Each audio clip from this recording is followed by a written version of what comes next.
Alhamdulillah, alhamdulillahi rabbil alamin, huwallazi khalaqal insana fi ahsani taqwim, thumma radadnahu asfala safilin lilladzina amanu wa amilus salihat.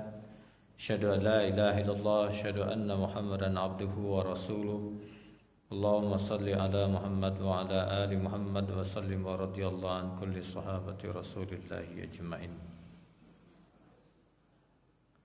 Alhamdulillah, syukur kita kepada Allah. Pada maghrib ini kita dihimpun oleh Allah di masjid ini, di majlis ini. Semoga majlis kita ini majlis yang diberkahi oleh Allah Subhanahu wa taala. Serta selawat dan salam marilah kita mohonkan semoga tercurah kepada baginda Nabi Muhammad sallallahu alaihi wasallam sebagai uswah dan qudwah hasanah buat kita semua. Bapak-bapak, ibu-ibu yang dimuliakan oleh Allah, alhamdulillah kita lanjutkan kembali kajian sirah nabawiyah kita.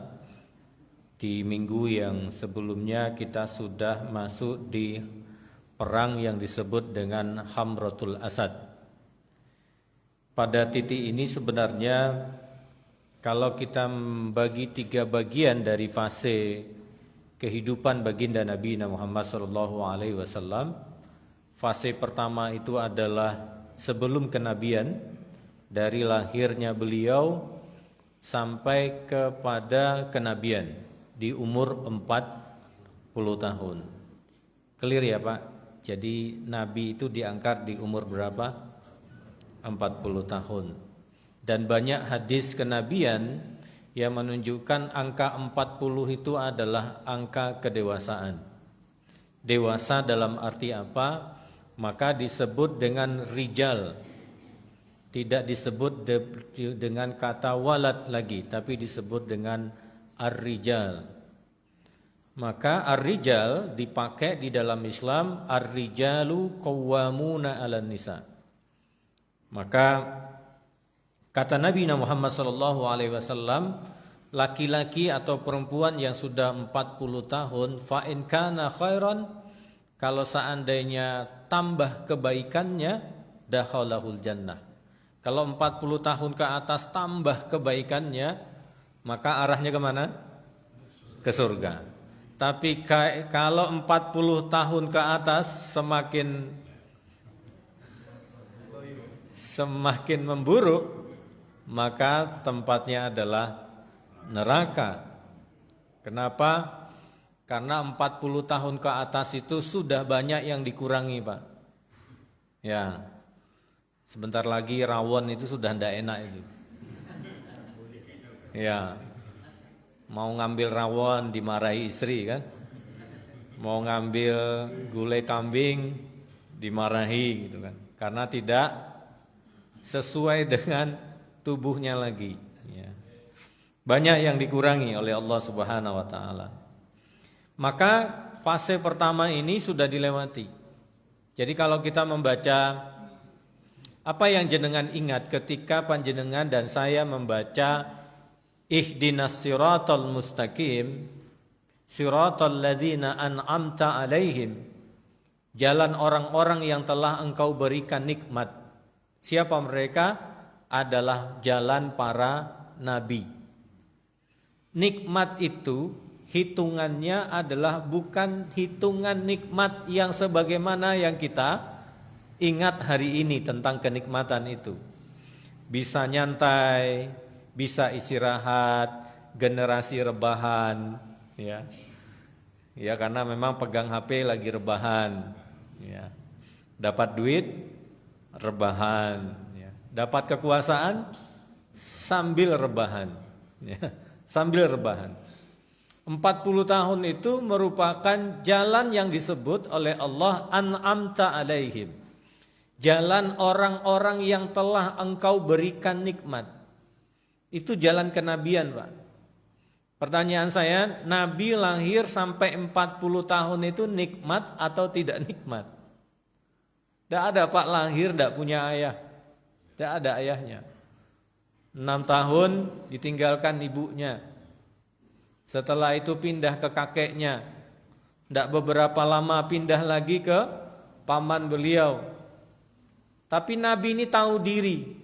Tinggal bersama orang lain, beliau tahu diri. Tetap bekerja Pak, Nabi itu. Mencari korma, mengembalakan kambing, dapat korma 1 genggam. Tidak dihabisin sendiri. Dibawa ke rumahnya paman beliau.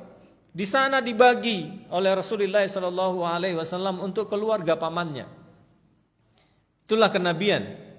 Dan ketika diajak oleh pamannya berdagang dan akhirnya dilarang ketika itu, dan Nabi Muhammad SAW perdagangannya lintas negara, tidak hanya satu daerah, tapi sampai ke negeri Syam. Ya, ke negeri Syam yang kita kenal dengan Syria, Palestina, Yordania. Sampai perdagangan Nabi sampai sejauh itu. Dan akhirnya menikah dengan Khadijatul Kubra. Ini yang mungkin agak sedikit melegakan. Itu pun tidak lama Pak, 25 sampai 37 tahun. Nah 37 tahun Nabi sudah mulai beruzlah, naik ke atas bukit. Resah Nabi Muhammad melihat kegalauan yang dirasakan oleh Nabi, melihat kondisi orang-orang kafir Quraisy ketika itu, memperlakukan diri mereka, ya perempuan dibunuh, ya perempuan tidak ada harganya, tidak ada nilainya, diperlakukan seperti budak, ribawi merajalela, Masya Allah, pernikahan seperti pelacuran, itu tidak bisa diterima oleh Nabi, tidak bisa. Pertanyaan saya, itulah kenabian Pak. Tidak hanya memikir tentang dirinya sendiri. Tidak pernah Nabi itu, bayangkan saja nanti lihat di surat Al-Hasyr. Nanti setelah ini kita akan bahas pembahasan salah satunya adalah perang dengan Bani Nadir. Itu yang menyebabkan perang surat Al-Hasyr itu turun karena ada harta rampasan. Kita kenal dengan kata ghanimah. Nanti ada istilah baru di dalam Al-Quran disebut dengan fa'i. Fa'i itu artinya adalah bukan harta rampasan, ya berkategori harta rampasan tapi tidak perlu usaha Pak. Hanya mengepung Bani Nazir, mereka mengakui kalah, semua hartanya milik Allah dan Rasulnya. Nah kalau ghanimah itu karena hasil perang. Nah, hasil perang. Kalau fa'i itu hasil perperangan tanpa perang. Ya. Hanya didapatkan dengan cara yang mudah. Dan itu dalam surat Al-Hasyr disebutkan itu milik Allah dan Rasulnya. Milik Allah dan Rasulnya. Pertanyaan saya, Nabi itu kaya atau miskin? Kalau Nabi ingin hidup kaya raya, berarti harta fa'i itu milik siapa? Milik Nabi. Sampai sekarang masih ada Pak. Sampai sekarang masih ada mestinya. Karena harta fa'i itu tidak boleh dijual belikan. Harus dikembalikan kepada Allah dan Rasulnya. Itu kebunnya Bani Nazir itu berapa luasnya itu? Luasnya luar biasa itu. Dan Nabi tidak mau Pak. Nabi tidak mau. Ini fase pertama kehidupan kenabian. Fase kedua setelah kenabian. Nah dibagi menjadi 2. Pertama adalah di kota Mekah selama 13 tahun. Selanjutnya 10 tahun di kota Madinah. Tapi perlu kita ingat bahwa siratal ladzina an'amta alaihim itu, jalan para nabi itu terbimbing. Apa yang membimbing jalan kenabian itu? Yang membimbing jalan kenabian itu adalah Al-Quran Pak. Makanya surat yang awal yang Allah berikan kepada Nabi adalah surat Al-Alaq itu. Kenapa? Karena diminta oleh Allah, Al-Alaq itu menjadi panduan 13 tahun kenabian di kota Mekah. Dan diturunkan sesuai dengan kebutuhan kenabian. Maka realitas Quran itu sebenarnya berjalan dengan Semua dinamika perjalanan kehidupan Nabi di kota Mekah 13 tahun. Makanya disebut dengan Makkiyah. Ya. Makkiyah. Artinya Pak, apa yang harus kita pahami? Jalan kenabian yang kita minta adalah jalan yang berlandaskan kepada Al-Quran. Al-Quran. Hari ini kenapa banyak dinamika hidup di kehidupan kita? Karena banyak yang tidak menjadikan Al-Quran ini menjadi dasar hidupnya. Dasar hidupnya. Padahal, nah makanya kenapa kita harus belajar sirah nabawiyah? Ya, karena sirah inilah yang menjelaskan tentang dinamika hidup kenabian itu. Sehingga turun ayat, kapan surat Muzammil turun, kapan surat Abasa turun, kapan Mudassir turun, apa sebabnya, kriterianya apa, masalahnya apa. Surat Al-Hasr ayat ke-7 turun kenapa? Dijelaskan rinci oleh sirah nabawiyah. Maka diambillah ilmu itu oleh para ulama fikih ngambil, usul fiqh ngambil, ahli hadis ngambil. Jadi tidak boleh kita hanya mengambil satu hadis lalu kita andilkan istinbat dari satu hadis ini. Kenapa? Karena ahlul hadis dengan ahlul usul, ahlu fikih itu berbeda Pak. Melihat hal ini. Melihat hal ini berbeda. Kenapa? Karena perspektif keilmuan mereka yang berbeda. Perspektif ilmuwan mereka yang berbeda. Maka alhamdulillahnya kita bisa mengambil bagian terkecil dari hal itu, yaitu sirah nabawiyah ini. 13 tahun di kota Mekah yang begitu berat yang dirasakan oleh baginda Nabi Muhammad sallallahu alaihi wasallam. Makanya ada yang mengatakan, "Oh, enak banget ya Nabi itu. Istrinya 11." Itu kan omongan tanpa tanpa mengalami, tanpa mempelajari, tanpa mengamalkannya. Tanpa mengamalkannya. Jadi hanya melihat dataran atasnya, tidak tahu lebih dalam tentang hal itu. Sehingga omongan itu terasa biasa saja.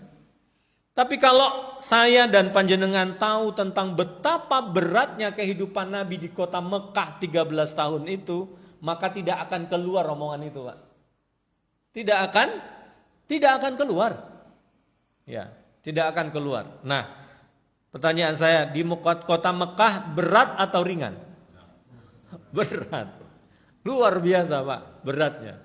Sampai Nabi hijrah, sampai sahabat hijrah, meninggalkan seluruhnya, Pak. Tidak ada baju yang dibawa, itu hanya baju yang dipakai di kota Mekah, itu yang dibawa ke Madinah. Apa yang dialami oleh saudara kita hari ini di Palestina, itu pula yang dialami oleh orang-orang muhajirin dahulu. Pindah dari Gaza ke tempat lain itu, tidak bawa apa-apa. Apalagi kondisi dingin hari ini di Palestina itu, Desember, Januari, Masya Allah. Nah, kenapa orang-orang Palestina itu begitu kuat? Karena mereka paham dengan Al-Quran itu di 40 tahun kenabian itu.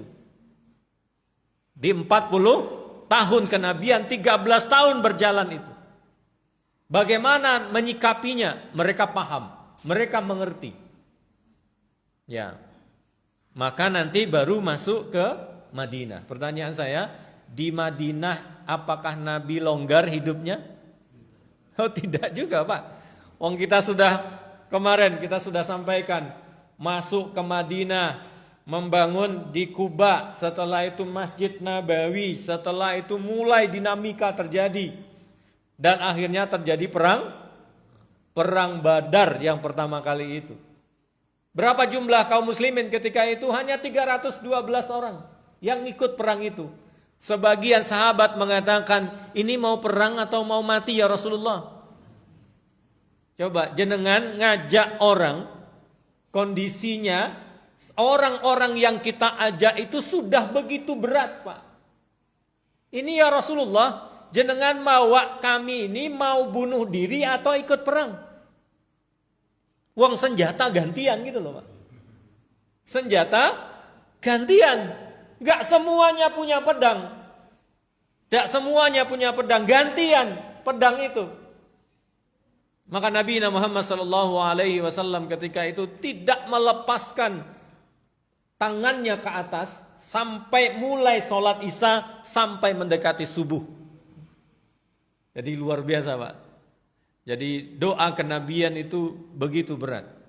Tapi sahabat-sahabat melihat begitu Nabi Muhammad SAW mereka tegar.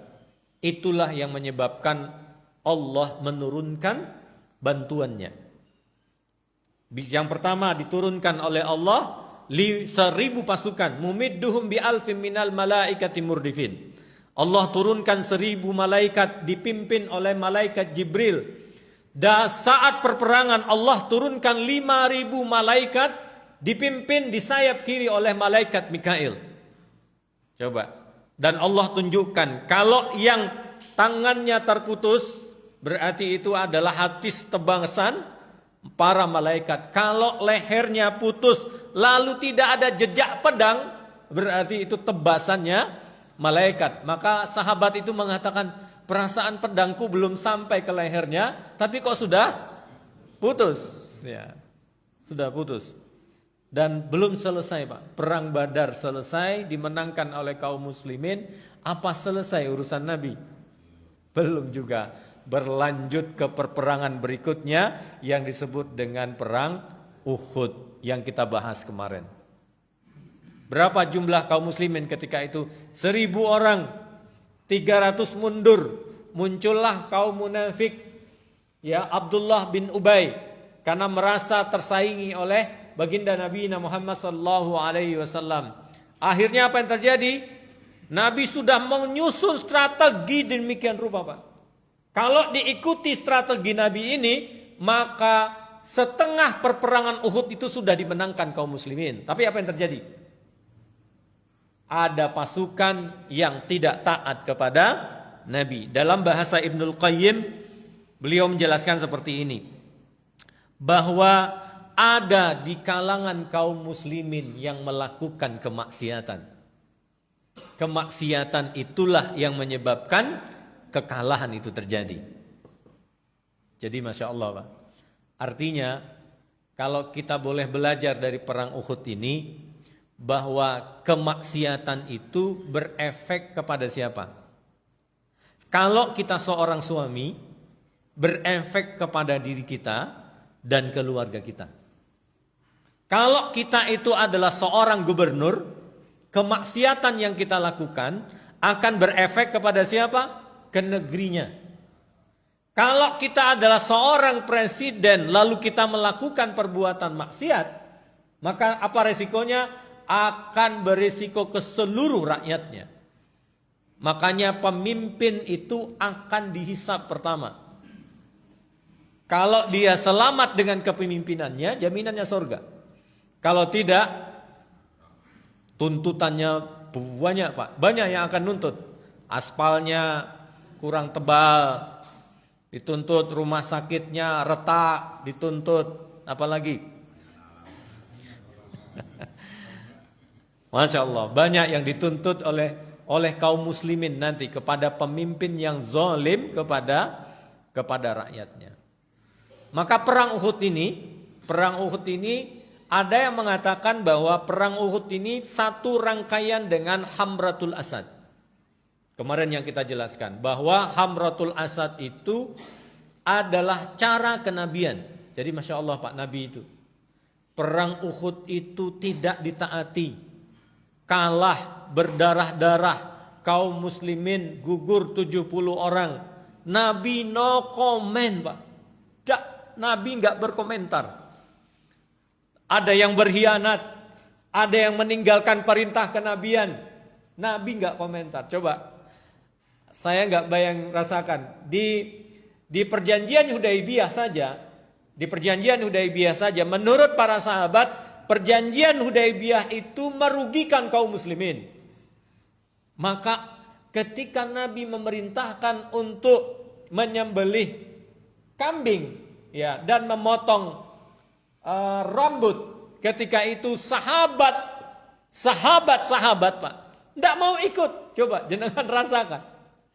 Ada sahabat Nabi yang tidak mau ikut. Bahkan Umar ketika itu dengan rasionalisasinya, dia mengatakan, ahuan Nabi. Apakah dia Nabi? Katanya. Masya Allah. Umar bilang begitu Pak. Apakah dia Nabi? Karena menurut Umar, kalau yang sudah berada di Madinah lalu dikembalikan ke kota Mekah, itu resiko besar bagi kaum muslimin. Maka akan dibunuh di kota Mekah. Tapi Nabi dengan stempelnya, dengan cincin kenabiannya, di stempel Pak. Geleng-geleng kepala tuh Umar. Oh, poin Umar. Masya Allah. Tidak ada. Sampai Nabi itu datang ke istrinya Ummu Salamah di tenda. Apa pendapatmu wahai Ummu Salamah? Aku tidak diikuti lagi, satu orang pun tidak mau ikut denganku. Coba. Untung punya istri Ummu Salamah. Coba kalau seandainya istrinya adalah Tukiem. Kira-kira tanggapannya apa? Masya Allah, Ummu Salamah cuma bilang begini, fa'mal bima tu'mar. Kerjakan Rasulullah apa yang engkau perintahkan. Nabi memotong kibas, Nabi motong rambutnya sendiri, baru sahabat-sahabat itu ikut kenabian, ikut kepada Nabi. Umar baru sadar tentang keputusan Nabi ini ketika Fathul Mekah. Jauh setelah itu. Oh, itu tuh arah pikiran kenabian itu. Cerdas Pak, luar biasa. Kenapa? Karena kalau kaum muslimin tidak ada yang tertinggal di kota Mekah, maka di Fathul Mekah tidak ada akan yang berdakwah lebih awal di kota Mekah. Sama ketika Nabi mengutus sebagian sahabat ke kota Madinah sebelum beliau hijrah. Kenapa? Ketika Nabi hijrah ke Madinah nantinya, sudah banyak kaum muslimin yang masuk Islam di kota Madinah. Masya Allah. Itulah kenabian. Sama dengan ini. Ya, Hamratul Asad ini cara Nabi memulihkan psikologis para sahabat yang ketika itu kalah. Akhirnya apa kata Nabi? Tidak boleh ikut selain yang perang Uhud. Nah, sampai dua bersaudara 16 tahun, ada yang mengatakan 15 tahun, 16 tahun. Saling seret menyeret karena lumpuh Pak, gak bisa jalan. Kata kakaknya, nanti aku seret engkau. Setelah aku capek nanti seret diriku lagi. Sampai ke Masjid Nabawi. Kota Madinah melihat dua kakak beradik ini seret menyeret. Lalu dinaikkan di atas onta, terbaring Pak. Terbaring. Sampai di Hamratul Asad Nabi menancapkan bendera perang. Menunggu kaum kafir Quraisy. Ternyata benar, 100 mil dari situ orang Quraisy itu berpikir, kita ini perang gak dapat apa-apa. Lalu balik lagi katanya. Nah, ternyata ada satu dari kaum mereka yang masuk Islam dan Nabi menyuruh dia untuk balik kembali ke kota Mekah menyampaikan berita bahwa Muhammad sudah siap perang. Ditakut-takuti Pak. Intelnya ini ditakut-takuti. Wes, itu seperti singa yang sedang dilepas. Kalau kalian balik, bahaya katanya. Tenanan. Abu Sofyan ketika itu berniat untuk kembali. Ternyata itu membuat takut Abu Sofyan dan balik ke kota Mekah. Tapi Masya Allah, harapan mereka bahwa suara pertama bahwa Mekah menang, ternyata ketika Nabi menyusul ke Hamratul Asad membuat isu baru bahwasanya kaum kafir Quraisy lari dikejar Nabi Muhammad sallallahu alaihi wasallam. Jadi pemulihan Pak, pemulihan nama keislaman. Itulah Nabi. Insyaallah. Saya hanya berpikir, ya kadang itu berpikir luar biasa Nabi itu. Ya, luar biasa Nabi itu. Seandainya itu diambil oleh orang-orang yang biasa, tidak mungkin bisa. Tidak mungkin mampu. Jadi bapak-bapak, ibu-ibu yang dimuliakan oleh Allah Subhanahu wa taala. Baik, kita lanjut ke ekspedisi setelah Hamratul Asad itu selesai. Apakah tugas Nabi selesai, Pak? Juga enggak ternyata. Banyak pengkhianatan, banyak penipuan. Maka karena kewibawaan Islam ketika itu baik eksternal dan internal itu mulai agak goyah, walaupun isu Hamratul Asad sudah menyebar bahwasanya orang-orang kafir Quraisy itu dikejar kaum muslimin, tetapi peristiwa-peristiwa seperti bagaimana peristiwa Birul Maunah dan Bani Nazir, Bani Ghatafan, nah itu adalah bagian-bagian ujian-ujian kenabian yang terus berjalan. Jadi Masya Allah, jadi Nabi saja Pak, orang yang dicintai oleh Allah, yang disebut dengan Habibullah, ya. Habibullah. Pertanyaan saya, apakah Nabi tidak diuji? Diuji, luar biasa. Nabi diuji. Kita ini siapanya Allah? Habibullah atau siapanya Allah? Ya. Lalu kita ini mengatakan bahwa ya Allah, kenapa saya diuji? Kenapa saya diuji? Makanya Allah menyatakan dalam surat Al-Ankabut itu, ahasiban nasu ayyutraku ayyakulu amanna wa hum la yuftanun. Allah apakah membiarkan orang yang mengatakan beriman kepada Allah lalu mereka kami tidak uji, kata Allah Subhanahu wa taala. Jadi sebenarnya tabiat iman itu, apa tabiat iman itu? Tabiat iman itu adalah ujian, Pak. Tabiat iman itu ujian. Ya. Ujian itu apa? Ujian itu selalu kesempitan? Tidak. Ujian itu juga bisa ke lapangan. Diberikan segalanya oleh Allah Subhanahu wa taala. Tapi diberikan dan membuat mereka semakin jauh dengan Allah Subhanahu wa taala. Baik, kita lanjut ke ekspedisi Abu Salamah. Ini setelah terjadi perang Hamratul Asad. Jadi Abu Salamah ini adalah dari Bani Asad bin Huzaimah. Jadi ada Nabi itu punya intelijen, Pak. Jadi Masya Allah, Nabi itu pemimpin, ulama dan umara. Nabi itu ulama dan umara. Maka pentingnya kita punya ulama dan dia umara. Ya. Kadang keputusan umara itu tidak berbanding lurus dengan keputusan ulama. Ya. Kalau pemimpinnya ulama dan umara, maka akan menjadi kesenyawaan. Jadi kalau Nabi ini punya intel, Pak. Polisi itu punya intel. Nabi punya intel. Nabi tahu pergerakan bani-bani yang berada di sekitar kota Madinah itu. Apapun yang menjadi gerak mereka. Dan intel Nabi yang paling canggih siapa? Malaikat Jibril. Nah, ini di luar jangkauan kita, Pak. Di luar jangkauan kita. Kalau kita kan intelnya manusia, kadang intelnya juga berkhianat gitu ya. Nah, Nabi Muhammad SAW intelnya memberikan informasi bahwa Tolhah bin Huwailid dan Salmah bin Huwailid ini menemui kaumnya. Untuk apa, Pak? Tak tanggung-tanggung, mereka bersepakat untuk membunuh Nabi.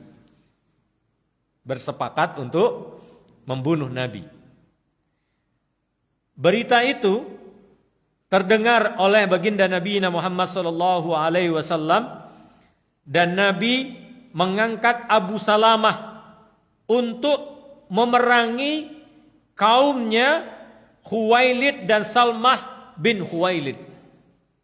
Jadi Nabi itu kalau mendengar pergerakan yang tidak benar, Nabi langsung membentuk pasukan.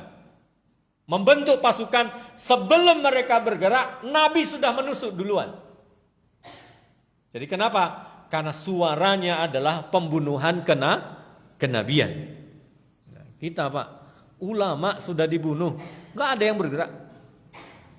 Kenapa? Karena pemimpin kita bukanlah ulama, bukan umara. Gak ada yang menggerakkan Pak, gak ada yang menggerakkan. Ada yang menggerakkan? Ditutup. Ya. Mesir ada yang menggerakkan, ditutup. Di Syria ada yang menggerakkan, ditutup. Ya. Tidak ada yang bergerak. Saudi Arabia hari ini, ada yang memakai syal Palestina, pakai syal Palestina, masuk Pak penjara. Ada ulama yang menguatkan bahasa Palestina di atas mimbar seperti ini, langsung ditangkap hari ini. Langsung ditangkap. Insyaallah. Nah, Nabi Muhammad SAW, Abu Salamah ini mendatangi Bani Asad bin Khuzaimah di perkampungan mereka. Setelah itu mereka diperangi oleh Abu Salamah, kambing-kambing mereka, onta-onta mereka, karena mereka belum siap untuk perang, akhirnya menjadi harta rampasan. Dibawa oleh Abu Salamah, ke kota Madinah. Dan apa yang dilakukan Tolhah bin Khuwailid dan Salmah bin Khuwailid ingin melakukan pembunuhan kepada Nabi Muhammad sallallahu alaihi wasallam itu batal akhirnya. Kenapa? Karena Nabi lebih bergerak cepat dibandingkan dengan mereka. Maka ekspedisi ini terjadi di bulan Muharram tahun di 4 Hijriah. 4 Hijriah berarti kan 4 tahun setelah Nabi hijrah. Ya, itu yang pertama, ekspedisi yang kita kenal dengan ekspedisi Abu Salamah. Yang kedua, ekspedisi Abdullah bin Unais. Jadi Nabi itu kalau ada gerakan-gerakan yang mencurigakan dan datanya valid, Nabi langsung mengambil keputusan. Nah, termasuk ekspedisi Abdullah bin Unais ini. Ini pada hari kelima di bulan Muharram, hampir sama. Ekspedisi Abu Salamah di bulan Muharram di tahun 4 Hijriah, sama. Nabi mendapatkan informasi dari intelijennya bahwa Khalid bin Sofyan Al-Khuzali menghimpun pasukan. Ya, menghimpun pasukan, dan Nabi paham, dan Nabi membentuk satu pasukan yang dipimpin oleh Abdullah bin Unais untuk, dalam bahasanya Pak Soeharto zaman Orde Baru apa? Bahasanya Pak Harto, bereskan. Kalau bereskan sama Pak Harto itu sudah tidak bersuara lagi tuh Pak. Berarti sudah tidak bernyawa. Ya. Termasuk bapak saya itu, bereskan. Ya, jam 1:30 malam gitu. Diseret 1 batalion yang datang gitu. Ternyata bereskan. Meninggalkan Madinah, Abdullah bin Unais meninggalkan Madinah selama 8 malam. Dan Masya Allah, Abdullah bin Unais ini kan memang ketika perang Uhud itu sudah luka Pak. Sudah luka parah. Tapi Masya Allah, taatnya mereka ke Nabi itu saya nggak habis pikir Pak. Sudah luka parah, disuruh memimpin ekspedisi. Kalau seandainya ada suami-suami kita yang luka parah, lalu disuruh memimpin ekspedisi perang, kira-kira ibu-ibu ngizinkan apa enggak? Masya Allah Pak. Dan wafatnya, ekspedisi ini sukses, dan akhirnya Abdullah bin Unais ini wafat karena lukanya itu. Dan Nabi Muhammad SAW memanggil Abdullah bin Unais. Apa kata Nabi Muhammad sallallahu alaihi wasallam? Nabi mengambil tongkat dan diberikan kepada Abdullah bin Unais. Wahai Abdullah bin Unais, inilah tanda bukti antara saya dengan kamu. Masya Allah, Pak. Jadi Nabi itu kan jadi saksi nanti untuk kita nanti, Pak. Satu-satu ini. Semua yang di Masjid Jaluli ini, yang di luar Masjid Ahmad Dahlan ini, yang ada di Masjid Ahmad Dahlan ini, yang luar sana pun nanti satu-satu yang akan menjadi saksi kita siapa? Nabi Muhammad sallallahu alaihi wasallam. Malu enggak kita, Pak? Ada Nabi, di sini Nabi, ada kita, ada Allah. Nabi Muhammad sallallahu alaihi wasallam, ada kita dan ada Allah. Kalau ditanya oleh Allah Subhanahu wa taala, "Ahadza ummatukum ya Muhammad?" Ini umatmu Muhammad. Yang satu ini umatmu Muhammad. Jawabannya kira-kira, kalau seandainya hayutrakuna shalah, apakah dia ini meninggalkan salat? Kalau hambanya itu salat, mukanya Nabi terselamatkan. Tapi kalau tidak, apa kata Nabi Muhammad sallallahu alaihi wasallam? Ya Allah, iya umatku. Insyaallah, Pak. Beratnya menjadi seorang nabi. Tidak selesai di dunia, Pak. Tugas kenabian itu untuk kita tidak selesai di dunia ini. Nanti di yaumil hisab, Nabi pun jadi saksi kita satu persatu. Alangkah malunya Nabi itu kalau kita umatnya ini untuk menyelamatkan diri kita sendiri, kita tidak selamat. Insyaallah. Udah azan? Belum. Maka apa kata Nabi kepada Abdullah bin Unais? Ini tongkat antara aku dengan dirimu untuk saksi nanti di yaumil akhir kelak. Makanya orang yang Uhud itu kan nanti dibangkitkan dalam kondisi luka-lukanya tetap keluar darah dan wangi darahnya itu. Dan nanti itu sudah terang jelas bahwa mereka adalah ahlul Uhud. Kenapa? Karena Nabi bersaksi tentang ahlu Uhud. Nah, ternyata Abdullah bin Unais ini ketika wafat lukanya parah. Sebelum wafat beliau menyampaikan seperti ini. Tongkat itu katanya. Tongkat itu nanti diikutkan bersamaku ketika dikafankan.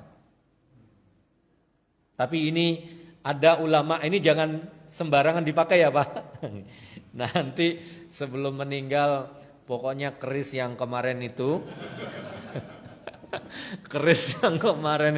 jangan lupa masukkan ke kain kafan. Ini beda Pak. Ini tongkat kenabian yang diberikan oleh Nabi kepada Abdullah bin Unais. Dan ketika wafat Nabi tidak komentar Pak. Artinya diperbolehkan. Tapi ingat, ini dalam fikih namanya ada sesuatu pernyataan yang umum tapi nanti muqayyad. Muqayyad itu terikat oleh sesuatu yang spesifik. Gak boleh yang umum yang sudah terikat dengan sesuatu yang spesifik lalu kita umumkan menjadi general. Gak boleh di dalam hukum fikih. Gak boleh. Kalau ada muqayyadnya yang kita pakai. Muqayyad yang dipakai. Sama dengan menyembir rambut. Menyembir rambut itu boleh apa tidak? Hadisnya kan bedakan kalian dengan orang-orang Yahudi kata Nabi. Cara membedakannya, maka ulama mengatakan bahwa berarti semua yang membedakan antara kaum muslimin dengan orang-orang Yahudi berarti kan boleh. Semuanya berarti. Apa kebiasaan orang-orang Yahudi? Orang-orang Yahudi membiasakan dirinya apa? Memanjangkan kumis dan memanjangkan jenggot. Lalu apa yang membedakan? Nabi meminta untuk memotong kumis dan memanjangkan jenggot untuk membedakan dengan orang Yahudi. Pertanyaan saya, tetangga kita ada yang Yahudi hari ini? Tetangga sini ada? Kan tidak ada. Berarti boleh manjangkan jenggot. Kumis. Artinya konteksnya dahulu itu adalah pembeda antara orang mukmin dengan orang-orang Yahudi. Lalu sebagian sahabat ada yang mengatakan bahwa itu muqayyadnya adalah tidak boleh menghitamkan. Ya, yang putih dihitamkan. Ya. Jadi lafaz umumnya adalah membedakan. Tapi muqayyadnya boleh asal jangan hitam. Nah, tapi beberapa mazhab mengatakan diperbolehkan. Tapi dia mengambil kaidah umum tadi. Mengambil kaidah umum tadi bahwa membedakan antara kaum muslimin dengan orang-orang Yahudi. Ya, akhirnya apa? Pokoknya bedalah. Ya. Ada yang merah, ada yang pirang di sininya, rambutnya pirang ya. Ya, pirang. Yo, karena itu bagian dari sunnah kenabian, yo monggo saja kalau yang pingin rambutnya pirang. Ya. Saya itu rambut saya pirang dulu Pak waktu di pesantren. Pirang, kenapa? Karena nggak biasa pakai sampo. Samponya apa? Samponya itu sabun mandi. Sehingga apa? Sabun mandi itu kan keras ya. Sehingga rambut itu jadi pirang. Nah itu makanya kalau kita belajar fikih, kita harus memahami kaidah fikihnya dulu. Jangan ngambil fikih, ngambil hadis, tapi kaidah fikihnya kita tidak fahami. Ya, tidak kita pahami, itu bahaya. Ya, itu bahaya. Itu Abdullah bin Unais. Selanjutnya adalah misi Raji. Nah, ini yang sangat berat ya. Masih di bulan Safar tahun keempat Hijriah. Ya, utusan Nabi Muhammad SAW. Jadi ini apa namanya? Pengkhianatan dan pengelabuan. Orang ini minta ke nabinya, Nabi, kami itu sudah faham Islam, tapi lebih faham Islam kalau utusan engkau kirim kepada kami. Nah, dikirim oleh Nabi berapa orang Pak? 70 orang dikirim. Ternyata apa yang mereka lakukan? Berkhianat. 70 orang tadi dibantai Pak. Dibantai. Insya Allah. Dan itu kita harus hati-hati. Ya, dalam bab siasah dan bab politik, maka juga berhati-hati. Ada yang bermurah hati, mesti tidak sembarangan. Kalau orang bermurah hati, ya, tanpa gelagat apa-apa, nah itu perlu dicurigai ya, dicurigai. Nah, Bani Raji ini insyaallah kesedihan Nabi bertambah karena berbanding lurus dengan yang korban di perang Uhud. Perang Uhud 70, Raji juga 70. Insyaallah. Dan itu sahabat-sahabat utama dan ahlul Quran. Karena yang ngajarkan Al-Quran. Masyaallah.